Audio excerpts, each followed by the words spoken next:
have for this week. We're going to swipe right, which you'll see with the green heart. And if we're not really feeling the vibes that they're putting out, we want to swipe left, find some other options. We are going to swipe left, which you'll see with the red X. So our first profile that we're going to look at is Cam Akers. We talked a little bit about him at the beginning of the show, but this past week he had 23 carries, 118 yards, 3 touchdowns, 2 receptions, 29 receiving yards. He's been on quite the tear lately.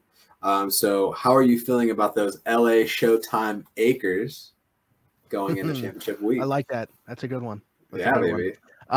I mean, I mentioned him a little bit previously when we were talking about like a suitable replacement if you can find one for Derrick Henry.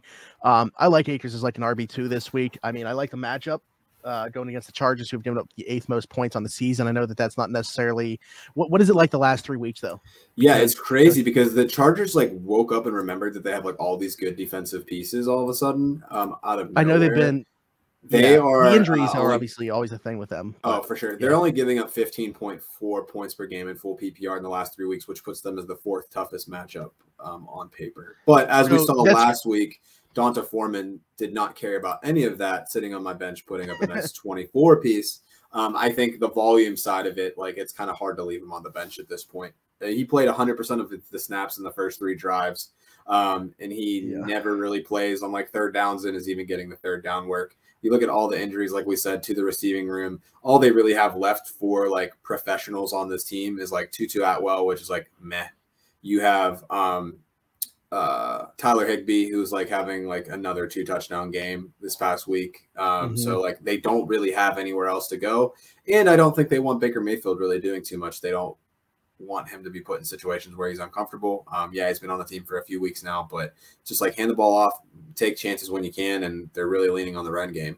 But yeah, I like the matchup too. I think he was apparently available in 30% of ESPN leagues, so you might have been able to snatch him up on waivers, which is shocking to me. But yeah, he could be a potential league winner here. I think that's the thing too. Is you would have thought going against Denver, not that great of a matchup, but like, volume is going to be king here and carry 147 yards and 3 touchdowns against them. I think it's too hard to ignore. I'm not saying, like RB1, this is a league winner type guy, but I think that you could do a lot worse as your RB2. Yeah, I mean, 49 snaps to Kyron Williams had 8. Malcolm Brown had 7. Ronnie Rivers had 1. He ran 20 routes, which really isn't normally Cam Akers' game. But he's getting the targets. He's getting the carries. Like, it's not a bad place to be. I mean, Sean McVay, great offensive mind.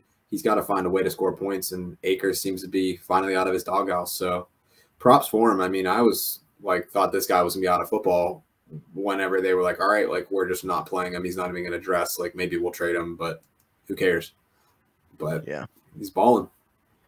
Yeah, Chad, by the way, being our nice little giving us inside info. I feel like it's kind of, if anybody's ever watched the Pat McAfee show, like this is kind of like the Tone Diggs role here. He's just giving us breaking news on the internet as we do the show.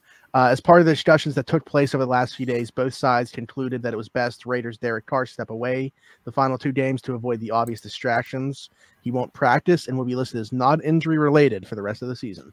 It's a pretty good way to get paid over the holidays, man. I'm here for that. Yeah. So the last pass that he threw as a Raider was intercepted by Cameron Sutton to seal a Steelers victory on Christmas Eve. Fantastic basket catch, by the way. Let me just say that. Really good.